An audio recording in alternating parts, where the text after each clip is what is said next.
पाहायला मिळतात। साधारणपणे 1 जुलै ते 31 जुलैचे अर्ज जर आम्ही बघितले तर तेच 1,40,00,000पेक्षा अधिक होते आणि आम्ही 14 तारखेपासूनच जो पहिल्या टप्प्यातला लाभ आहे हा सर्वात वितरित करायला सुरुवात केली आणि 1,08,00,000पेक्षा अधिक महिलांना या 4 दिवसातच त्यांचा प्रतिसाद आहे।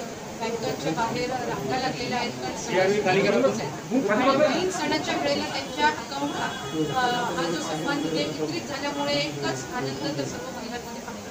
या आधी मुदतवाढ दिवशी ऑगस्टपर्यंत वाटतं अजून मुदतवाढ द्यावी लागेल कारण खूप मोठ्या प्रमाणात साधारणपणे जर आपण बघितलं तर पहिल्या टप्प्यातली जी नोंदणी आहे ही 1 जुलैपासून ते 31 ऑगस्टपर्यंत आहे।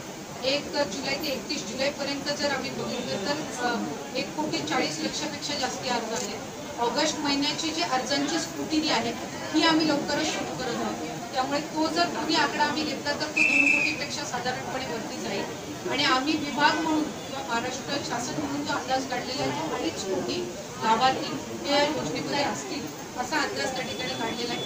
31 ऑगस्ट नंतर सुद्धा रजिस्ट्रेशन सुरू असणारच आहे। आम्ही 31 ऑगस्टपर्यंत जे लाभार्थी आहेत यांना पहिलं प्राधान्य देऊन त्यांना जुलै आणि ऑगस्टच्या 2 महिन्याचा लाभ हा वितरित करायला आपण सुरुवात केलेली आहे। आणखीन ऑगस्ट महिन्याची स्क्रुटिनी झाल्यानंतर पुन्हा एकदा जे काही लाभार्थी असतील काही लाखोंच्या संख्येमध्ये असतील त्यांना सुद्धा लवकरात लवकर व्हेरिफिकेशन झाल्यानंतर मुख्यमंत्री दोन्ही उपमुख्यमंत्र्यांच्या मेळाव्याला हा सुद्धा मिळतो। मात्र काल अजितदादांच्या कुठेतरी आपल्याला काळे झेंडे भाजपच्या असं दृष्टी यांनी दाखवले, काय वाटतं एकंदरीत भेदभाव आहे का? आज महेंद्र धोबेंनी सुद्धा टीका केलेली आहे।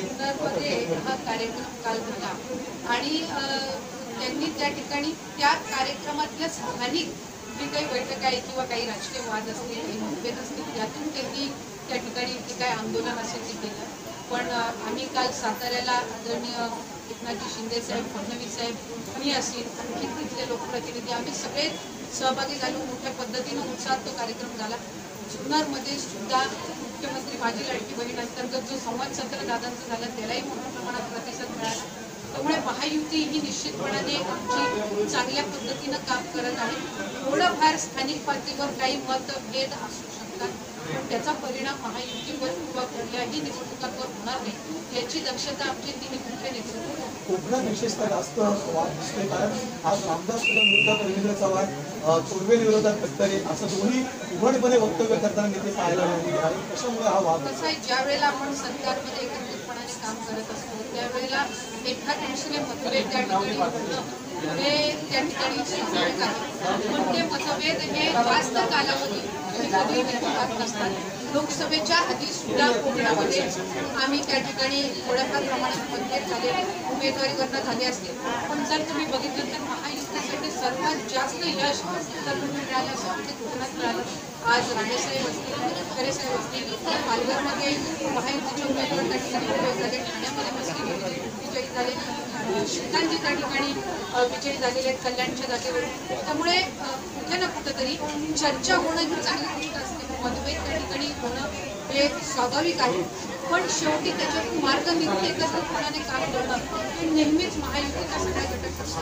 अजित पवारांची आज सिद्धीची स्वागत करताना पाहायला मिळाले, काय वाटतं? राष्ट्रवादी काँग्रेसमध्ये मोठ्या प्रमाणात इन्कमिंग होणार आहे।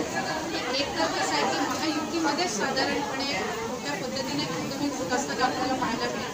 भारतीय जनता पक्ष असेल, शिवसेना असेल आणि राष्ट्रवादी काँग्रेस पक्ष असेल, आमचे तिन्ही नेतृत्व ज्या पद्धतीनं महायुतीच्या सरकारच्या माध्यमातून काम करत आहे त्याला निश्चितपणाने प्रतिसाद हा राज्यभरातून मिळत आहे आणि पुढे आपल्याला महायुतीमध्ये अशा पद्धतीची मोठ्या प्रमाणात मागणी पाहायला मिळत आहे।